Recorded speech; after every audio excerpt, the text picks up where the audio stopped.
दोस्तों, डायबिटीज ये लाइफस्टाइल की बीमारी है। मतलब हम जो खाते हैं, हम जैसा रहते हैं, हम कितना स्ट्रेस लेते हैं, ये सारे चीजों का इम्पैक्ट इस बीमारी के निर्मित में है। और अगर कोई पेशेंट माधवबाग की डायबिटीज रिवर्सल थेरेपी के बाद डायबिटीज के ऊपर विजय हासिल कर पाता है तो डेफिनेटली वो पेशेंट मीठी चीजों का आनंद ले सकता है, मीठी चीजें खा सकता है।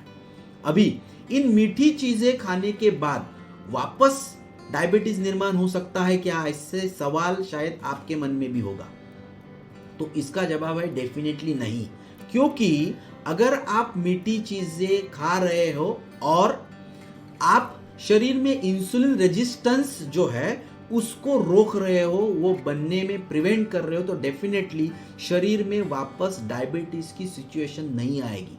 लेकिन मीठी चीजें खा रहे हो, वजन बढ़ा रहे हो, उसकी बदौलत इंसुलिन रेजिस्टेंस बढ़ते जा रहा है, तो डेफिनेटली कहीं ना कहीं 2, 4, 5 सालों के बाद डायबिटीज वापस आपके शरीर में एंट्री कर सकता है। तो हमें ख्याल सिर्फ इतना रखना है कि डायबिटीज रिवर्स होने के बाद कुछ डाइटरी मॉडिफिकेशन हमें कंटिन्यूअस रखने हैं, जिसमें हमारे शरीर में वजन नहीं बढ़ना चाहिए, एब्डोमिनल गर्थ यानी पेट का साइज नहीं बढ़ना चाहिए, और रेगुलरली हमें शुगर को मॉनिटरिंग करते रहना है। इन 3 चीजों का अगर आप ख्याल रखते हो तो कितना भी मीठा खाओगे तो आपको वापस डायबिटीज नहीं होगा। इसके लिए मैं एक रिसर्च आपके सामने रखना चाहता हूं।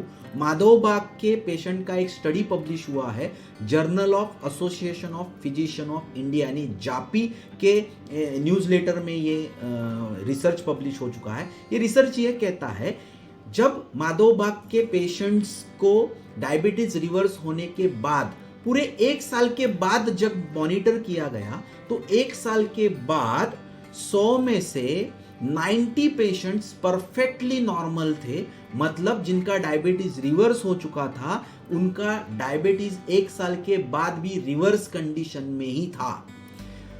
ये यही कहता है कि डायबिटीज रिवर्स होने के बाद अगर सिस्टमेटिक वे से आप मीठी चीजें खाते हुए बाकी चीजों को बैलेंस कर सकते हो तो डेफिनेटली आपके शरीर में वापस डायबिटीज नहीं आने वाला है। ये जो रिवर्सल है ये शाश्वत और लॉन्ग टर्म चलने वाली चीज है। तो आपको ये 100% प्रयास करने चाहिए आपके शरीर में जो डायबिटीज है उसको कैसे निकाला जा सकता है।